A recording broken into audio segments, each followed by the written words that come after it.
So here we are with a better understanding of the fittings.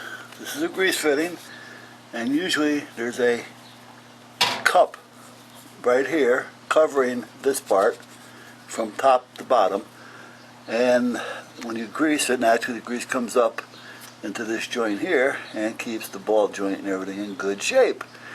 So that's the cup that keeps naturally wearing off. And they won't sell you just that cup, they want to sell you the whole rod. Alright, and this one with the piston on it is like 300 and change. Alright, so screw John Deere. Now I don't know if the Kubotas are the same or not, and if they just sell the fittings or not. But you know what? You spend $30,000 for a tractor, well in this case $26,000. You don't want to have to spend $300 every time you lose a boot. So what I do, now they don't last as long. I get a good summer out of it, that's about all. Because they're not quite as flexible. So when the cold starts coming into play, they tend to start cracking on some of them. Now this is a ball. Usually has a rope through it, and the boys chew on them. What I'm going to do is cut it in half, and I'm going to put that in place, and that'll work. Now sometimes I use the rubber ones. Alright.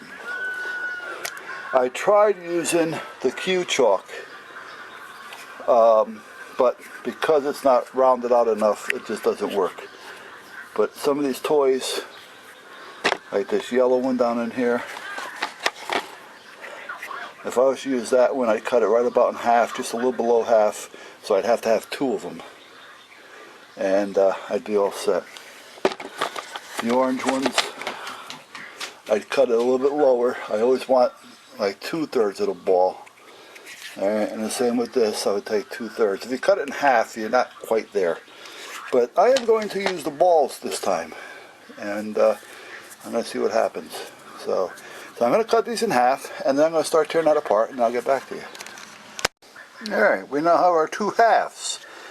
Now I'm going to get myself a 9/16, and I got to get a pair of pliers. I got to take the key out so I can get that nut off there. But I only lift it up enough so that it's even with the threads, because I have to bang out that part, and I don't want to ruin the threads doing it.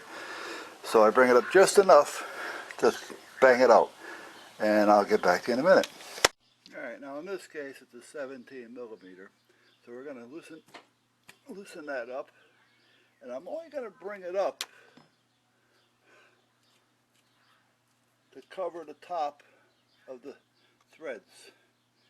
And then I'm going to first try it with a rubber hammer, because I really don't want to destroy the rod or that grease fitting, because if I do, it's welded in. It's not like it's one that you can adjust, which would be nice. But then again, what are you going to do? So in this case, I'm going to push the wheel down a little bit, and I'm going to hit that with the rubber mallet. Okay, so anyway, I had to use the mallet. The rubber didn't work. I thought it would, only because I had it off last year, but it didn't. So a couple of snaps with this did it. And this popped right out for me. Now you want to, like I say, keep the nut on when you're doing it. Just loosen it up enough so she'll drop out. So now I'm going to clean this up. Get some grease in there just to get a little clean it out. And then I am going to get the ball and everything I need. And I'll be right back. Alright. So anyhow, or anywho, or anything, I cleaned the fitting out a little bit, and I'm going to put the ball on it, and we're going to get it back up in there, and it's going to take a little doing, because we've got to crush that ball into play, naturally.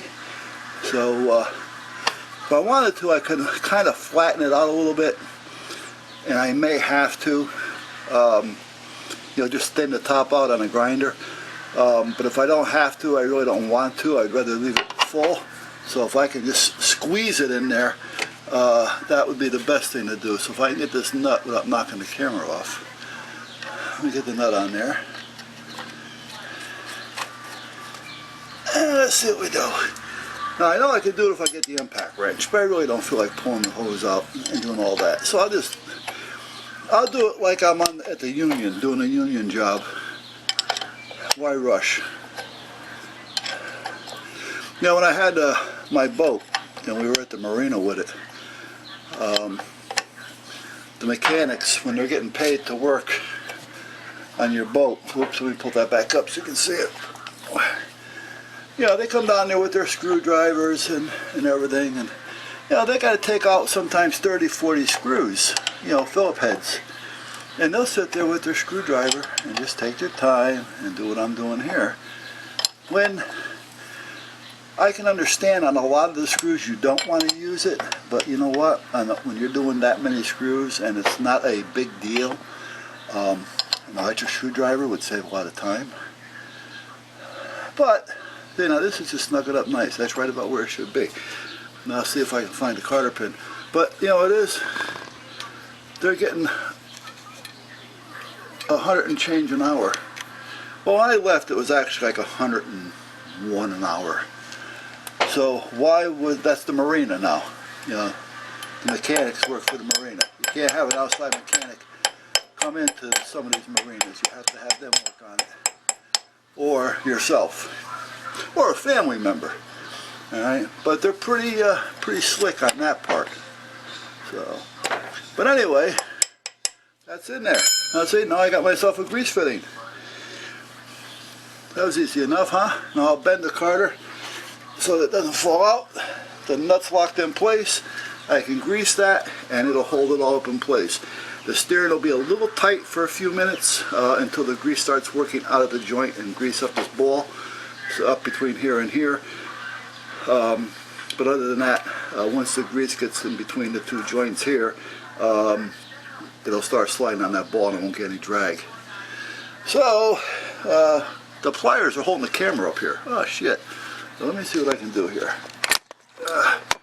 Alright, you may or may not be able to see what I'm doing here. But anyway, at this point, I gotta bend this carter so we don't lose it. There we go. Done deal. Now she's ready to grease. Now, I don't know about you guys, but every time I buy one of those large grease guns, I have nothing but headaches with it. This is a grease gun I used to keep on the boat. And I got a couple of these actually.